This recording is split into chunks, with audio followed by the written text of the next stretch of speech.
as we identified yesterday, for success, it's very important to have right timing and execution. Execution means people, and you need to hire right people and create good culture for this. So I hope to have some discussion on this and start off with a bit challenging, maybe going on in storytelling. What has been your best hire or the worst failure in hiring? I can actually start because so I think in that sense I started my first business when I was 16, so I really have had, now I just celebrated my 33rd birthday, so I have had some time to learn like the good and the bad and the ugly of the entrepreneurship. And to be honest, I can totally, like, during the year now with Jobbatical, we have experimented, most of our team is hired through Jobbatical.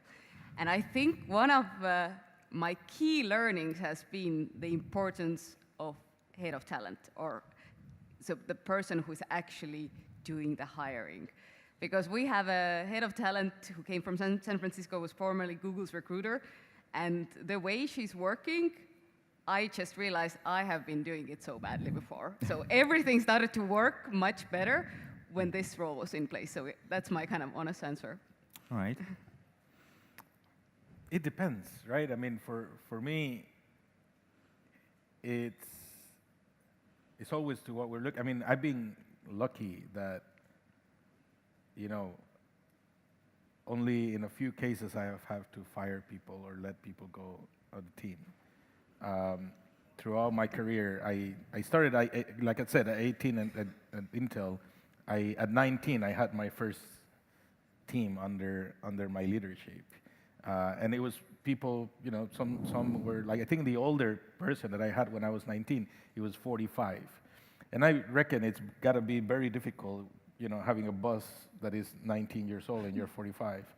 But you need to learn how to trust people and, you know, create this bondings. Probably the best hire I did was a kid out of school, and he had so much energy, and he didn't know how to program in anything that what we were using. But I gave it a chance, and he very rapidly, like within 2 months, he had, you know, just stick to one of the more senior guys in the team, and then just, you know, he will buy him food in exchange of, you know, like coaching. And he will buy him lunch every day and every day. So just for the fact of being able to stay there.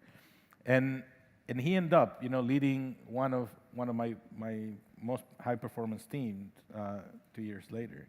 And I think, you know, if in hindsight, I always kind of look back to him as an example of that. I mean, somebody, you don't need to be experienced, you know, to be the best. You only have to have the attitude of wanting to be the best, of wanting to learn and wanting to do things. And yeah, I mean, I think in hindsight, that's probably the best. But I've been honored to have like very great people in my team. So yeah. Great. Yeah, I'll probably go on the other angle, so one of the worst. And it's actually a funny story. So early on, we weren't paying that much attention to culture fit. So when we were looking for developers, it was more about do their skills fit what we need, basically. And early on, we actually had hired somebody who had a perfect skills match. So they were very good technically, but there was no culture fit. But at the time, we weren't really paying attention to that. We just needed somebody to fit the role. And I remember in his first week, since we're remote, we obviously have a lot of client calls, and he was missing loads of calls. And we explained this to him at the end of that week, and so it's like, listen, unless something changes, we can't continue with this. And at the end of the second week, he was still like just not turning up for meetings and calls. And we actually, like on the Friday, we let him go. And immediately, like, he was trying to hack our system, and he actually had he added some service to our AWS bill, so we had like an extra 40,000 in bill added to our bill. So I'd say from then onwards, we started really paying attention to culture fit, because it's extremely important. Especially when you're working with developers and you're sort of handing them the keys to your system, you really need to make sure that these are people that you trust and that you can that fits the values of the company. So yeah, that's my nightmare story. Great. Yeah, I guess one of the things we have to keep in mind is that you can actually change people as well. And I think this is the important thing about focusing on what motivates people. And often they're in the wrong part, in the wrong job at the wrong time. And so we had one case where we had this guy who we had identified for leaving the company. He was clearly demotivated. And took a few conversations to figure out why that was the case. He wasn't really doing anything that was suiting his skills. He wasn't enjoying it particularly. He was under the wrong manager. And we were very quickly able to change that, and he actually became one of the highest performing people. So, I mean, we should always treat people with respect. We should really understand their motivations. And, saying that someone's a bad apple doesn't always mean they're always going to be a bad apple. It's just a matter of identifying what it is that we can do to actually fix that situation as well and turn it around. Great story. This leads into my next question. So to build company culture, it's quite challenging. Maybe you have a great ritual that you have come up in your respective companies that you want to share. It's a very big question. I think, again, when taking back the discussion, like distributed teams versus on-site teams, I think in that sense we have a little bit different opinions here. Like, for example, for me, I really believe in the working together, like what happens when people are in the same space together, which means that, and that is the core idea, that we actually bring the people to the country. But I think, again, looking at the trends of, in order to work in the current environment, that doesn't mean that you will chain people to 9 to 5 and to like. So the question is how to create, and what we are like. Maybe one of the things is to create a pattern. For example, where weeks where people can work remotely, weeks when we are on set, especially if you are like let's say you are in Malta and we are in Tallinn, like headquarters is in Tallinn and the other office in Singapore. So if you're in Tallinn and you're coming in, you are flying in for a year from America and from Latin America and all those different countries, then those remote weeks you can spend in other surrounding countries, right? So it's like you are part of like, so creating patterns that the workflow would be comfortable for everybody, but at the same time kind of keeping, like, I really believe in working together, same space, and I couldn't move to a fully distributed team. So how to make it kind of work and finding patterns for that. It's a wide question and wide answer, but maybe just some insight. Just simplify it, just one ritual, one thing that you started doing and it works well for the company culture, in a sense. For instance, IDEO, one of the creative labs in Silicon Valley, what they do like is tea time with the co-workers, where they have to just come together and share their thoughts. So any types of things that you have hacked? In our case with Leaf, we started by having lunch together every day. And it started by, so the first Leaf office was my house. And we had the space. We have recently moved from Chicago to Costa Rica, and so the house was not really filled up with stuff. And so we turned two rooms into offices, and we will have lunch at home. And at the beginning it was me and my wife who will cook for the rest of the team, and that lasted maybe for the first couple of months, and then we say, well, this is not manageable. So we say, well, what if one person of the team cooks for the rest of the team, and we were 4, so that meant that for Monday to Thursday, we had lunch fixed, and then on Friday we'll go out and have lunch outside. And that happened, and then we kept that for almost a year, and we will have lunch every day together. That meant that regardless if we had a discussion or not, we were having lunch together. So even if we were angry at each other or anything, we're still having lunch together. And that meant, that we were able to, to lower things, and, lower your guard and all that. And then with the team now that is distributed, I mean, every time that we have them in Newcastle, we try to have as much as possible lunch together. We don't cook for each other anymore. Sometimes, like, you know, this last couple of weeks, so one of the team members, a designer, prepared a Costa Rican breakfast for the whole office. So he brought everything in the morning. So we came in and we had a big feast in the morning. And we try to do those things, you know, like have lunch together as much as possible.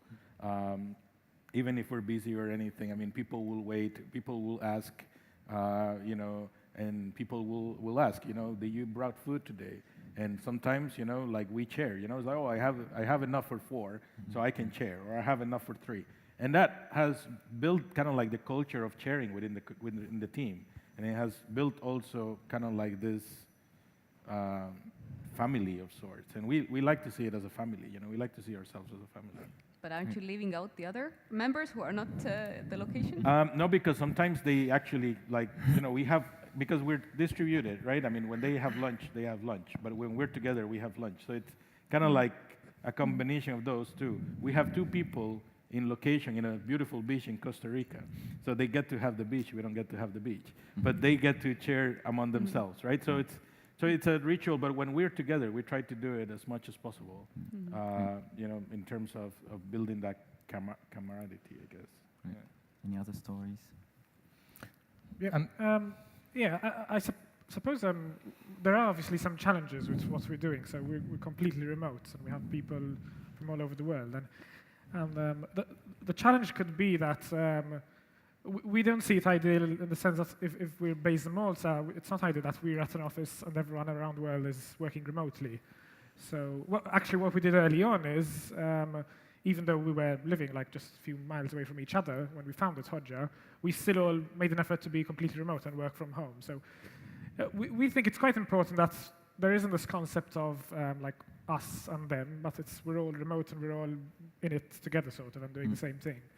So I don't know. I think there have been times where, like, we've been at the office and we've done calls, and it's like we're all together in the Malta theme, and it hasn't really worked for us because people just feel like they're alienated. So yeah, I think it's been a challenge for us, but having everyone remote, like forcing that everyone is working from home, and I think that has worked for us because people feel like they're just part of a family.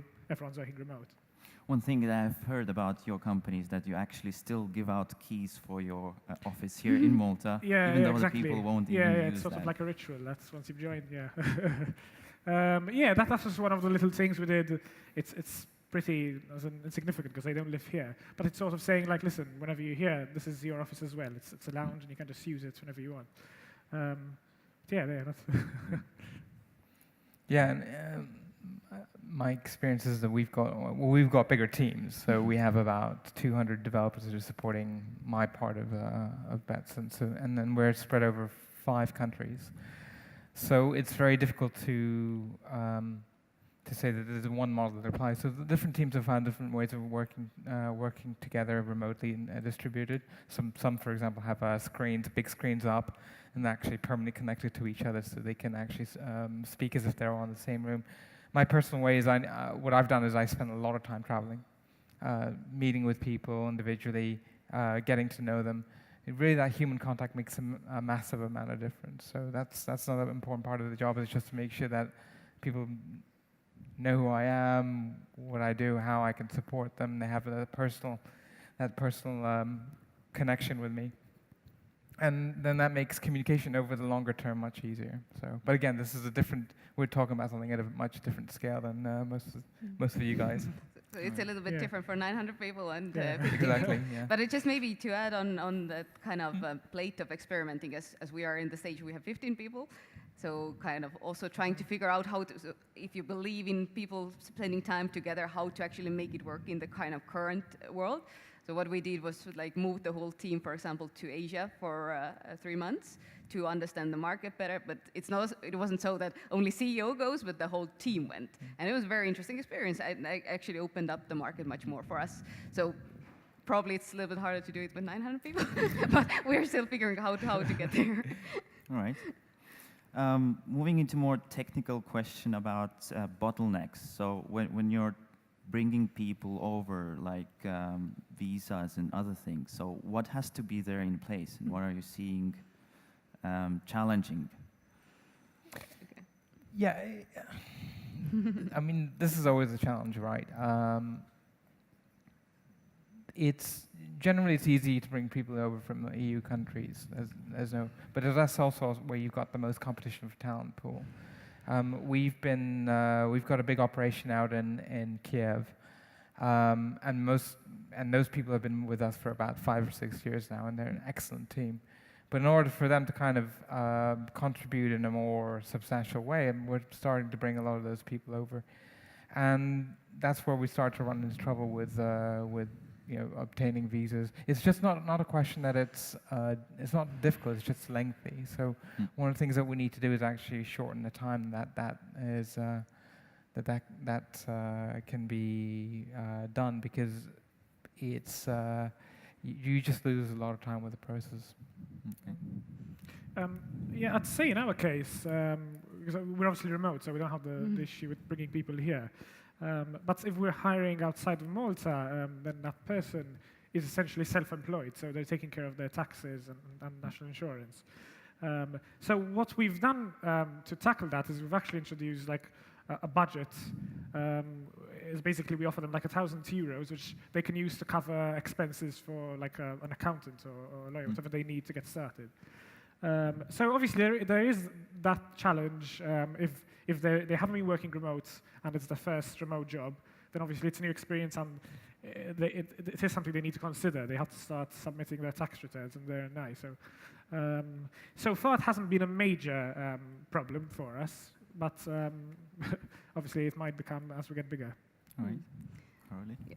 I think this opens up, again, sitting on in a tech conference, and this opens up the crucial question about building Silicon Valley anywhere, right? So I think we have talked about kind of the hunt for talent or fight for talent between companies, but I think what we should look at, especially looking at how the friendships, I mean, like, what is different from today versus like 20 years ago is that 20 years ago people's friends were around the grocery store, school, workplace, so that was kind of the circle of friends. Today, friendships are cross-border. Like, we have a very connected world, which means that people are moving around.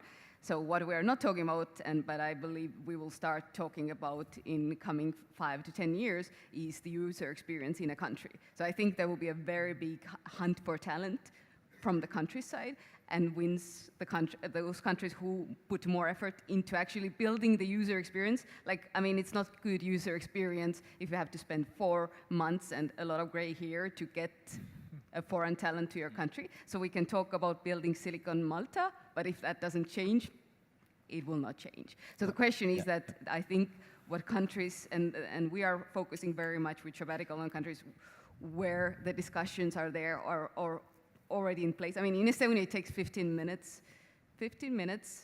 and digital signature to apply for a short-term work permit. I mean, it's a very good user experience, right?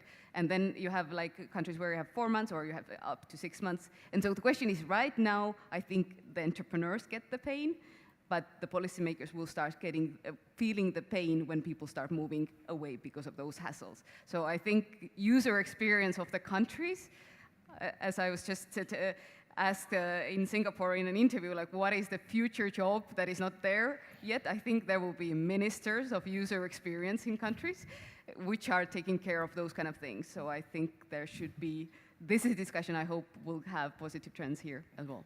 Right. I think the good thing is that it's already happening, right? Like we were talking yesterday, I mean, the fact that we're from Costa Rica and we're in the UK is because UKTI, which is the UK Trade and Investment Office from the UK government, offers the chance to move into the country, the team, right? I mean, they saw, that it was good talent, it was, and with a good idea that was going places, and they wanted it to be happening within the UK.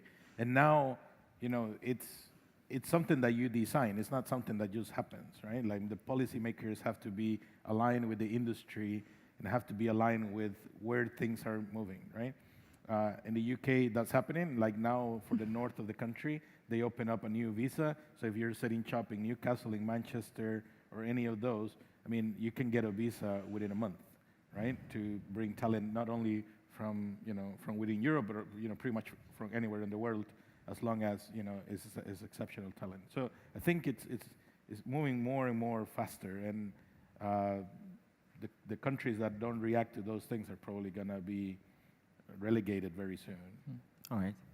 Thank you. I think we're out of time. Thank you for sharing your stories. It's really, I think, important to bring out that all of these people today at the stage are very, very busy. They're running at the same time. Their teams are still working and running globally, and they're here sharing with us. So thank you for finding this time and sharing your knowledge and experience. Thanks. Thanks.